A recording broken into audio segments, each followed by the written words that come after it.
क्या होगा अगर आज स्वास्थ्य के लिए सबसे बड़ा खतरा बाहर का कोई वायरस या बैक्टीरिया नहीं हो, बल्कि अम, खुद इंसान का अपना इम्यून सिस्टम हो जो ओवरड्राइव में फंस गया है? ये एक ऐसा विचार है जो सच में पारंपरिक चिकित्सा की पूरी बुनियाद को हिलाकर रख देता है। बिल्कुल। तो आज के इस गहरे विश्लेषण में हम इसी अवधारणा की गहराई में जाने वाले हैं। हमारी आज की इस विस्तृत चर्चा का आधार विला रॉडन की एक बेहद प्रभावशाली किताब है। हाँ, natural healing handbook, recipes and remedies. जी, पूरा नाम है your complete guide to using food as medicine and herbal remedies to fight inflammation, boost immunity and restore natural vitality. तो आज का हमारा मुख्य मिशन ये समझना है कि कैसे आधुनिक स्वास्थ्य विज्ञान अब सिर्फ लक्षणों को दबाने वाले पुराने मॉडल से आगे बढ़ रहा है। सही कहा। मतलब अब पूरा फोकस शरीर के भीतर मौजूद खुद को ठीक करने की उस जन्मजात क्षमता पर है जिसे एंडोजेनस हीलिंग कहते हैं। एग्जैक्टली। ये स्रोत हमें ना उस हर बीमारी के लिए एक गोली ढूंढने वाली मानसिकता से बाहर निकालता है और ये बताता है कि कैसे एक आम रसोई को ही पहली क्लिनिक में बदला जा सकता है। और देखिए, ये बदलाव केवल एक विकल्प नहीं रह गया है, ये आज के समय की सबसे बड़ी जरूरत बन चुका है। वो कैसे? अगर हम पारंपरिक चिकित्सा और रॉडन के इस नए फ्रेमवर्क के बुनियादी अंतर को करीब से देखें तो पता चलता है कि पारंपरिक सिस्टम में इंसान मूल रूप से एक पैसिव पेशेंट यानी निष्क्रिय रोगी बनकर रह जाता है। मतलब वो डॉक्टर के पास जाता है और बस दवाइयां ले आता है? हाँ, वो अपनी बीमारी एक विशेषज्ञ को सौंप देता है और पूरी तरह से सिंथेटिक रसायनों पर निर्भर हो जाता है। उसे ऐसा महसूस कराया जाता है कि हीलिंग कोई ऐसी चीज है जो बाहर से उसके शरीर में डाली जाएगी। सही बात है। लेकिन रॉडन का मॉडल पूरी तरह से सशक्तिकरण पर आधारित है। ये मॉडल व्यक्ति को अपने ही घर में एक एक्टिव प्रैक्टिशनर यानी सक्रिय चिकित्सक बनाता है ताकि लोग अपने शरीर के सिग्नल्स को खुद समझ सके। चलिए इसे थोड़ा खोलकर समझते हैं। पारंपरिक चिकित्सा मुझे उस स्थिति की तरह लगती है जैसे कोई अपनी कार चला रहा हो और अचानक डैशबोर्ड पर लाल रंग की चेक इंजन लाइट जलने लगे। बहुत बढ़िया उदाहरण है। अब पारंपरिक अप्रोच ये है कि एक हथौड़ा लिया जाए और उस लाल बत्ती को ही तोड़ दिया जाए। बत्ती बुझ गई तो लगता है कि समस्या खत्म हो गई। दर्द की गोली खाना बिल्कुल वैसा ही है। बिल्कुल। लेकिन रॉडन का तरीका उस कार का बोनेट खोलकर ये देखने जैसा है कि इंजन के अंदर असल में क्या टूट रहा है और उसे वापस कैसे जोड़ा जाए। अगर हम इसे एक बड़े दृष्टिकोण से जोड़ें तो आज के समय में ये बोनेट खोलने वाली अप्रोच इसलिए अनिवार्य हो गई है क्योंकि दुनिया भर में हम एक अलग ही तरह की महामारी देख रहे हैं। आप जीवन शैली से जुड़ी बीमारियों की बात कर रही हैं ना? हाँ, हम टाइप 2 डायबिटीज, हृदय रोग और तरह तरह की ऑटो इम्यून बीमारियों से घिरे हुए हैं। ये ऐसी जटिल बीमारियां हैं जो सिर्फ किसी एक रिसेप्टर को ब्लॉक करने वाली एक अकेली दवाई से ठीक नहीं हो सकती। क्योंकि सिंथेटिक दवाइयां तो बहुत ही टारगेटेड होती हैं। बिल्कुल, वो एक जगह काम करती हैं लेकिन अक्सर दूसरी जगह साइड इफेक्ट पैदा कर देती हैं।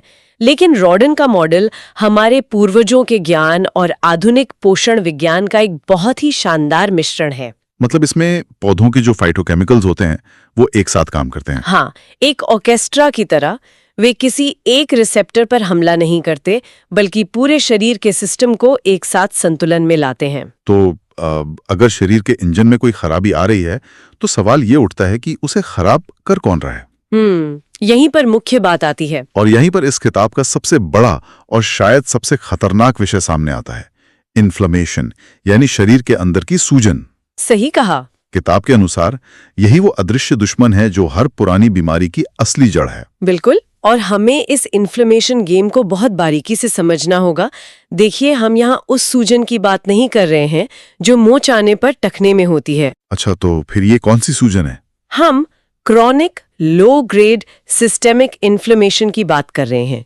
ये एक ऐसा धीमा तनाव है जो लगातार शरीर के ऊतकों को यानी टिश्यूज को अंदर ही अंदर नष्ट करता रहता है।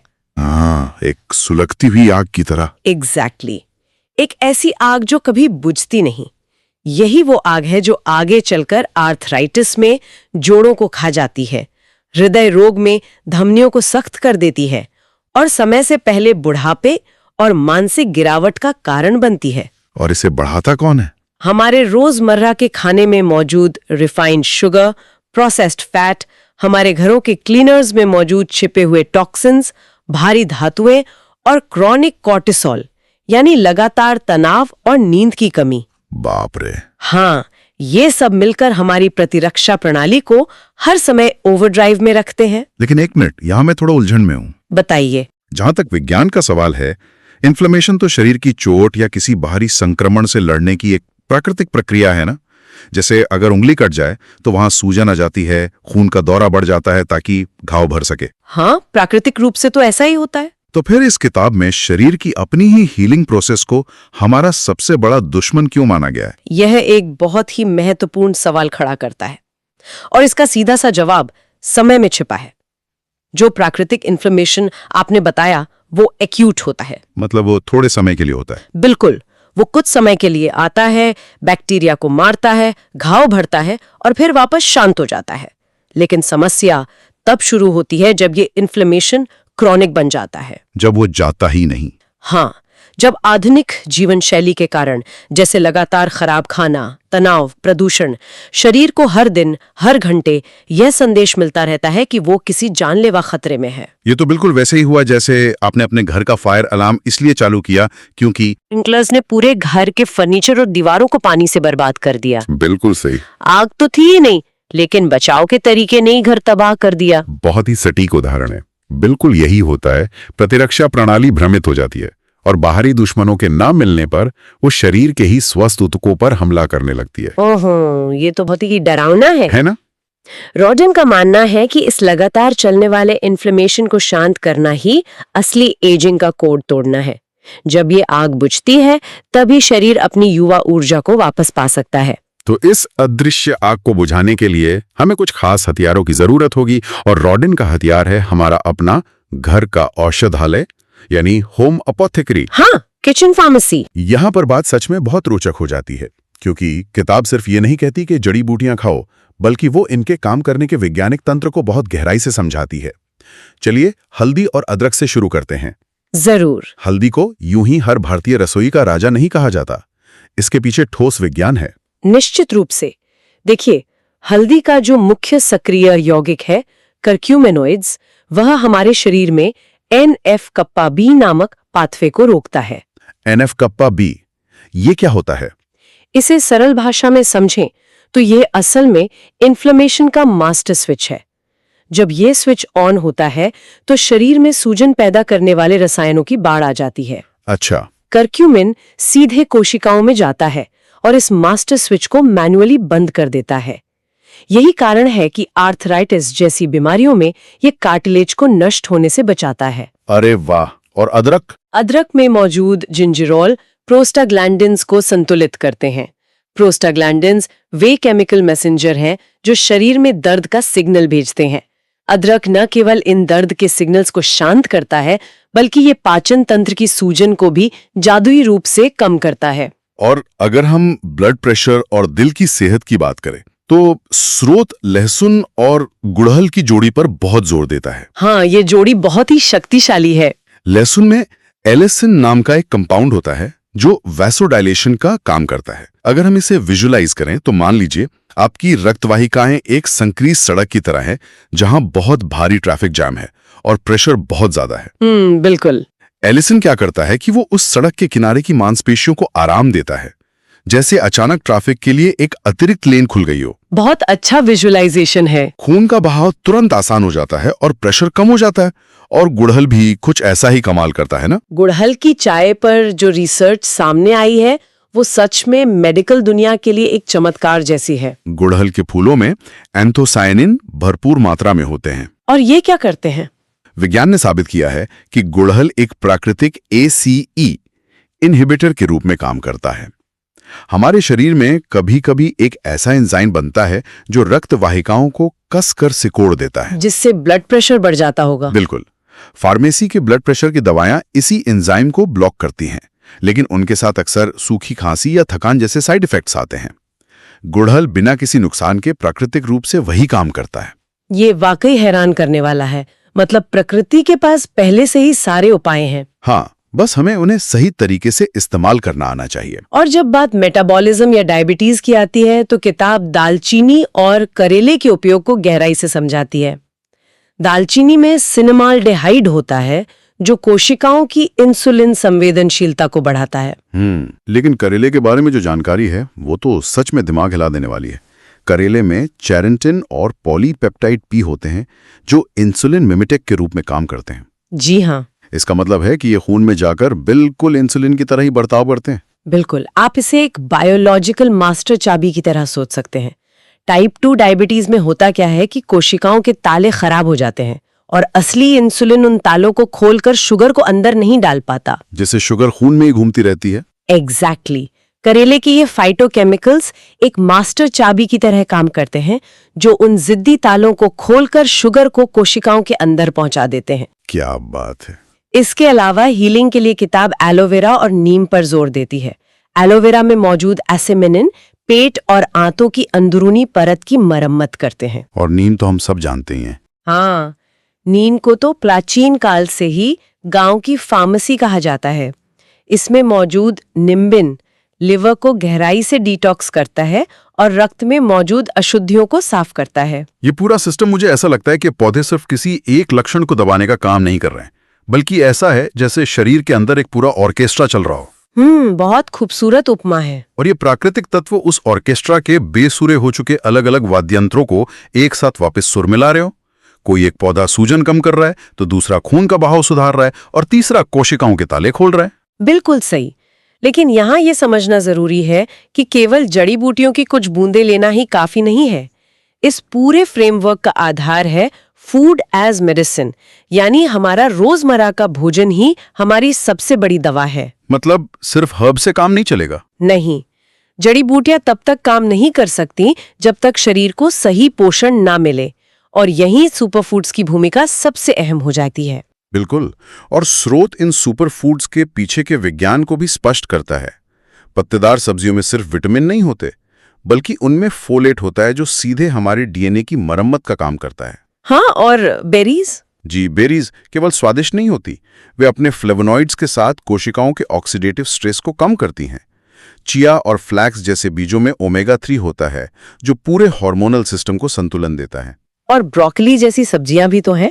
हाँ, ब्रोकली या पत्ता गोभी जैसी क्रूसीफेरस सब्जियों में सल्फोराफेन होता है जो लिवर के डिटॉक्सिफिकेशन पाथवे को सक्रिय करता है और कैंसर से बचाव में भी अहम भूमिका निभाता है।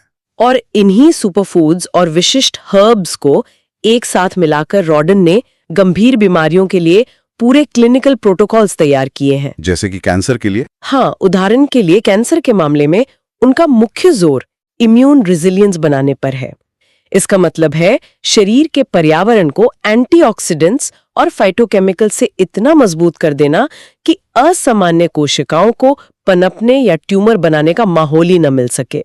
और आर्थराइटिस के लिए? आर्थराइटिस के लिए लोग अक्सर दर्द निवारक दवाओं यानी NSAIDs पर पूरी तरह निर्भर रहते हैं, जो आंतों के माइक्रोबायोम को तबाह कर देती हैं और किडनी को भारी नुकसान पहुंचाती हैं। जो कि बहुत आम है। बिल्कुल। रॉडन इसके बजाय हल्दी, अदरक और ओमेगा 3 के नियमित और रणनीतिक उपयोग की सलाह देती हैं, जो बिना किसी नुकसान के सूजन को जड़ से खत्म करते हैं। यहाँ पर मैं थोड़ा पुशबैक देना चाहूंगा क्योंकि एक बहुत ही स्वाभाविक सवाल उठता है। हाँ, बिल्कुल पूछिए। क्या ये सुरक्षित है? मतलब अगर किसी को फुल ब्लोन टाइप 2 डायबिटीज है और उसका ब्लड शुगर खतरनाक स्तर पर है, तो क्या उसे इंसुलिन छोड़कर सिर्फ करेला खाने की सलाह देना खतरनाक नहीं है? ये बहुत ही जरूरी सवाल है। क्या ये फूड एज मेडिसिन का कॉन्सेप्ट पारंपरिक दवाओं का सिर्फ एक पूरक है, या ये सच में किसी गंभीर बीमारी का एकमात्र इलाज हो सकता है? देखिए, यहाँ जो बात सबसे दिलचस्प है वो ये कि रॉडन का फ्रेमवर्क अक्यूट मेडिकल इमरजेंसी और क्रॉनिक बेसलाइन केयर के बीच बहुत स्पष्ट अंतर करता है। मतलब इमरजेंसी में दवा चाहिए? बिल्कुल।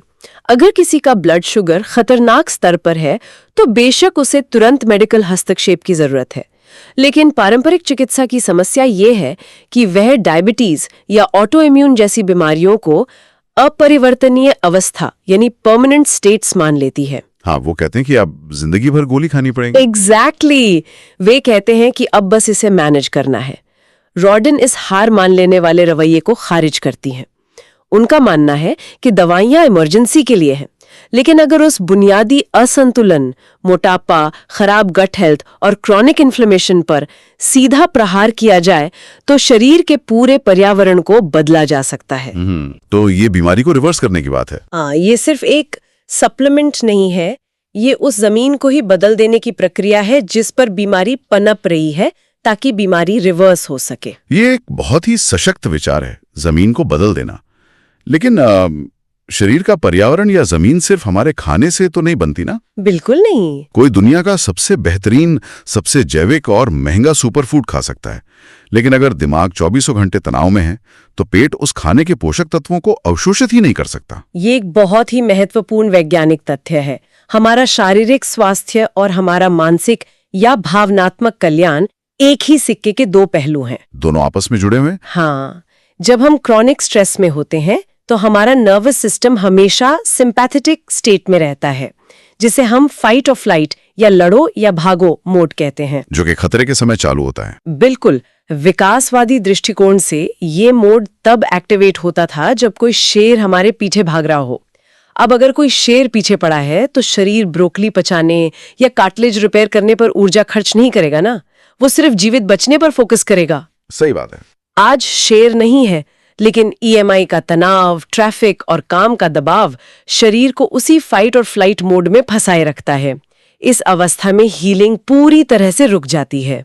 ये बिल्कुल वैसे ही है जैसे कोई अपने स्मार्टफोन को एक ऐसे चार्जिंग केबल से चार्ज करने की कोशिश कर रहा हो जो अंदर से बुरी तरह कट गया है। बहुत अच्छा उदाहरण है। मतलब आप चाहें दुनिया का सबसे फास्ट और महंगा चार्जर दीवार में लगा लें, अगर वो तार अंदर से टूटा हुआ है, जिसे हम यहाँ इमोशनल ट्रॉमा या क्रोनिक स्ट्रेस कह सकते हैं, तो बैटरी कभी 100% चार्ज होगी ही नहीं, ऊर्जा वहां तक पहुंचेगी ही नहीं। एकदम सटीक। और इसीलिए रॉडन की किताब माइंडफुलनेस तकनीकों पर बहुत जोर देती है। गहरी सांसें लेना, माइंडफुल ईटिंग या प्रकृति के बीच समय बिताना, ये सिर्फ फील गुड चीजें नहीं हैं। ये सच में शरीर को बदलते हैं। हाँ, ये शारीरिक रूप से नर्वस सिस्टम को फाइट और फ्लाइट से निकालकर पैरासिम्पैथेटिक स्टेट में लाती हैं, जिसे रेस्ट और डाइजेस्ट यानी आराम और पाचन की अवस्था कहा जाता है। हीलिंग केवल इसी अवस्था में संभव है। और इमोशनल डिटॉक्स भी तो होता है। बिल्कुल, और इसके साथ ही इमोशनल डिटॉक्स भी उतना ही जरूरी है। शरीर में दबी हुई भावनाएं और अनसुलझे पुराने ट्रॉमा अक्सर शारीरिक बीमारियों और इन्फ्लेमेशन के रूप में प्रकट होते हैं। जब तक उन भावनाओं को बाहर नहीं निकाला जाता, शारीरिक रूप से पूरी तरह स्वस्थ होना लगभग असंभव है। तो आखिर इस सब का मतलब क्या है? मतलब इतनी सारी शानदार विज्ञान और जीवन बदलने वाली थ्योरी के बाद एक व्यवहारिक सवाल ये उठता है कि असली दुनिया में एक आम इंसान के लिए इस किताब और इसके प्रोटोकॉल को अपनी व्यस्त जिंदगी में अपनाना कितना आसान या मुश्किल है? अगर हम किताब के तकनीकी ढांचे का विश्लेषण करें तो ये 116 से 131 पन्नों के बीच की एक नॉन फिक्शन किताब है। इसके दो मुख्य संस्करण बताए गए हैं। पहला स्वतंत्र रूप से 29 मई 2025 को प्रकाशित हुआ और दूसरा ग्रेपवाइन इंडिया पब्लिशर्स द्वारा 12 सितंबर 2025 को। लेकिन क्या ये किताब पढ़ने में आसान है? एक स्पष्ट मूल्यांकन के लिए हमें इसकी कमियों पर भी बात करनी होगी। हाँ, मैंने भी स्रोत में पढ़ा कि ये सफर पूरी तरह से आसान नहीं है।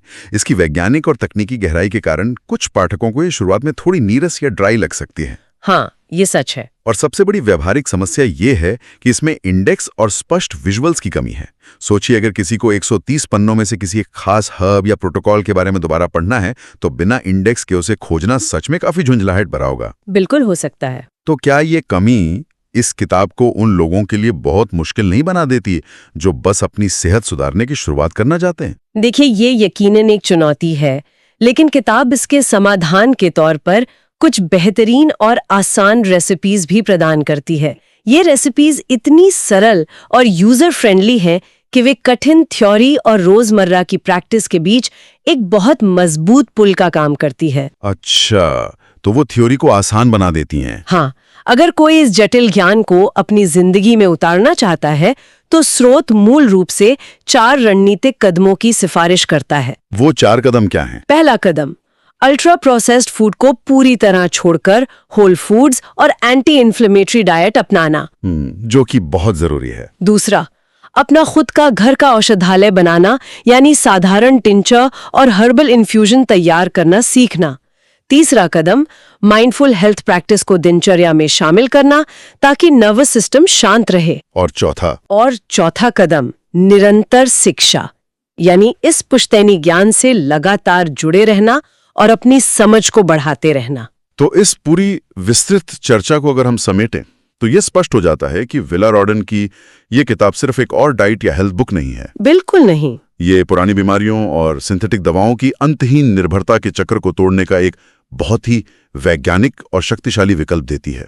ये बीते हुए कल के पुश्तैनी ज्ञान और भविष्य के विज्ञान का एक ऐसा मेल है जो हमें अपनी सेहत का नियंत्रण वापस अपने हाथों में लेने की प्रेरणा देता है। मैं पूरी तरह से सहमत हूँ। ये स्रोत हमें याद दिलाता है कि सच्चा स्वास्थ्य कोई ऐसी वस्तु नहीं है जिसे हम किसी फार्मेसी के काउंटर से खरीद सकते हैं। यह एक निरंतर चलने वाली प्रक्रिया है, एक आदत है जिसे हमें अपनी रसोई में, अपनी दिनचर्या में और अपनी सोच में हर रोज पैदा करना होता है। हीलिंग बाहर से नहीं आती, वो शरीर के अंदर से ही शुरू होती है। यही इस पूरे विश्लेषण का सबसे बड़ा टेक अवे है। और इस चर्चा को खत्म करने से पहले एक विचार है जो इस पूरे स्रोत के अध्ययन के बाद से लगातार मेरे दिमाग में गूंज रहा है। वो क्या है? अगर मानव शरीर के भीतर खुद को ठीक करने की इतनी विशाल, प्राचीन और जन्मजात बुद्धिमत्ता यानी एंसेस्ट्रल इंटेलिजेंस लाखों सालों से मौजूद है, तो जरा सोचिए, हमारे आधुनिक रहन सहन, हमारे कंक्रीट के शहरों, लगातार बजने वाले स्मार्टफोन के नोटिफिकेशंस और हमारे सुपरमार्केट्स के डिजाइन में अनजाने में ऐसा क्या क्या शामिल हो गया है जो उस बुद्धिमत्ता को लगातार चुप कराने की कोशिश कर रहा है। ये सच में सोचने वाली बात है। ये सोचने पे मजबूर करता है। अगली बार जब कोई अपनी रसोई में कदम रखे तो उसे एक पल रुककर खुद से ये जरूर पूछना चाहिए, क्या वो वहां सिर्फ एक साधारण सा खाना बनाने जा रहा है या वो अपने हाथों से अपना स्वास्थ्य और अपना भविष्य बनाने जा